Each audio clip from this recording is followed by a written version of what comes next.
Conceptual पाठशाला में आप सभी का स्वागत है।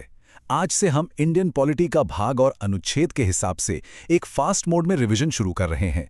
तो चलिए बिना देर किए सीधे समझते हैं भारतीय संविधान के उन दो सबसे बुनियादी पिलर्स को जिन पर हमारा राष्ट्र खड़ा है, इसका क्षेत्र और इसके नागरिक। अच्छा, तो सबसे पहले एक बुनियादी सवाल पर आते हैं। आखिर कोई भी देश लीगली, कानूनी तौर पर एक राष्ट्र बनता कैसे है? देखिए, इसका जवाब सिर्फ सरहदों या लोगों की गिनती में नहीं है, बल्कि ये छिपा है एक कानूनी ढांचे में। और हमारा भारतीय संविधान वो इसका जवाब दो बहुत ही मजबूत स्तंभों पर देता है। पहला है उसका क्षेत्र, मतलब देश की ज्योग्राफिकल बाउंड्रीज, और दूसरा उसके नागरिक, यानी वो लोग जो लीगली इस देश का हिस्सा हैं। ऑलराइट, तो सबसे पहले पिलर को समझते हैं, द टेरिटरी। हमारे संविधान का पार्ट 1, जिसमें आर्टिकल्स 1 से लेकर 4 तक आते हैं, वो असल में भारत की फिजिकल आइडेंटिटी को डिफाइन करता है। मतलब ये पार्ट हमें बताता है कि भारत आखिर है क्या, और दिलचस्प बात यह है कि इसकी सीमाओं को बदला कैसे जा सकता है।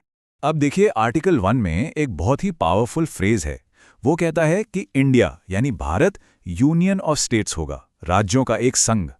अब ये सुनने में बड़ा सिंपल लगता है ना, पर ये सिर्फ कहने की बात नहीं है। इसका मतलब बहुत गहरा है कि भारतीय राज्य किसी डील या अग्रीमेंट का नतीजा नहीं है, और सबसे जरूरी बात, उन्हें इस यूनियन से अलग होने का कोई अधिकार नहीं है।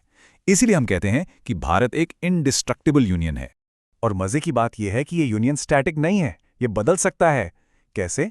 आर्टिकल 2 पार्लियामेंट को पावर देता है कि वो नए राज्यों को भारत में शामिल कर ले, और आर्टिकल 3, अरे वो तो और भी ज्यादा पावर देता है। इससे पार्लियामेंट मौजूदा राज्यों में से ही नए राज्य बना सकती है, उनकी बाउंड्रीज बदल सकती है, यहां तक कि उनके नाम भी बदल सकती है। और आर्टिकल 4 तो ये बिल्कुल साफ कर देता है कि इन सब बदलावों के लिए कोई बड़ा कॉन्स्टिट्यूशन अमेंडमेंट करने की भी जरूरत नहीं है। मतलब सोचिए, पार्लियामेंट के पास भारत के पॉलिटिकल मैप को बदलने की कितनी ज्यादा पावर है। तो ठीक है, हमने टेरिटरी तो डिफाइन कर दी, लेकिन अब अगला बड़ा सवाल, इस टेरिटरी में रहने वाले लोगों में से कौन हमारा है, मतलब कौन भारत का नागरिक है? और बस यही सवाल हमें ले आता है हमारे दूसरे पिलर पे, द पीपल, यानी संविधान का पार्ट 2, सिटीजनशिप। अच्छा, यहां पर एक बात समझना बहुत बहुत जरूरी है। कॉन्स्टिट्यूशन का पार्ट 2 वो फ्यूचर के लिए सिटीजनशिप के लॉ नहीं बना रहा। नहीं, वो सिर्फ एक स्पेसिफिक दिन, 26 जनवरी 1950, जिस दिन हमारा संविधान लागू हुआ, बस उस एक दिन के लिए ये तय कर रहा था कि आखिर भारत का नागरिक माना किसे जाएगा। तो फिर सवाल है, उस दिन नागरिक था कौन?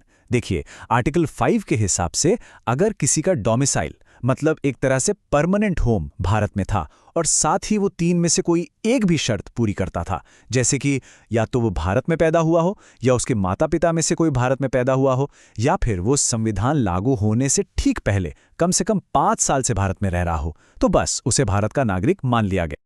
लेकिन एक बहुत बड़ी मुश्किल थी, पार्टीशन, देश का बंटवारा। इसने तो सब कुछ कॉम्प्लिकेटेड कर दिया था। लाखों लोग बॉर्डर के इस पार से उस पार जा रहे थे। अब इनकी सिटीजनशिप का क्या होगा, ये तय करना बहुत जरूरी था, और इसी मुश्किल को सुलझाने के लिए आर्टिकल 6 और 7 बनाए गए। इनमें पाकिस्तान से भारत आने वालों और भारत से पाकिस्तान जाने वालों के लिए एकदम स्पेसिफिक रूल्स और डेट्स तय की गई। बाकी के जो आर्टिकल्स हैं वो कुछ और चीज़ों को हैंडल करते हैं। जैसे आर्टिकल 8, वो विदेश में रह रहे इंडियन ओरिजिन के लोगों की बात करता है। आर्टिकल 9 बिल्कुल साफ कहता है कि अगर किसी ने अपनी मर्जी से किसी और देश की सिटीजनशिप ले ली तो भाई उसकी भारतीय नागरिकता खत्म।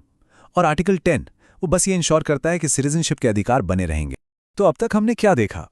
यही कि कॉन्स्टिट्यूशन ने 1950 में सिटीजनशिप कैसे तय की, है ना? लेकिन फ्यूचर का क्या? आगे क्या होगा? हमारे संविधान बनाने वालों ने ये बड़ा सवाल पार्लियामेंट के लिए छोड़ दिया, और यहीं से सामने आती है पार्लियामेंट की एंड्यूरिंग पावर। और ये जो पावर है, ये एक बहुत ही क्रूशियल आर्टिकल से मिलती है, आर्टिकल नंबर 11। ये देखिए, सब कुछ साफ हो जाता है। आर्टिकल 11 कहता है कि parliament has the power to regulate the right of citizenship by law. इसका मतलब क्या हुआ? सीधा सा मतलब है कि संविधान ने फ्यूचर में सिटीजनशिप से जुड़े सारे कानून बनाने की पूरी जिम्मेदारी पार्लियामेंट को दे दी।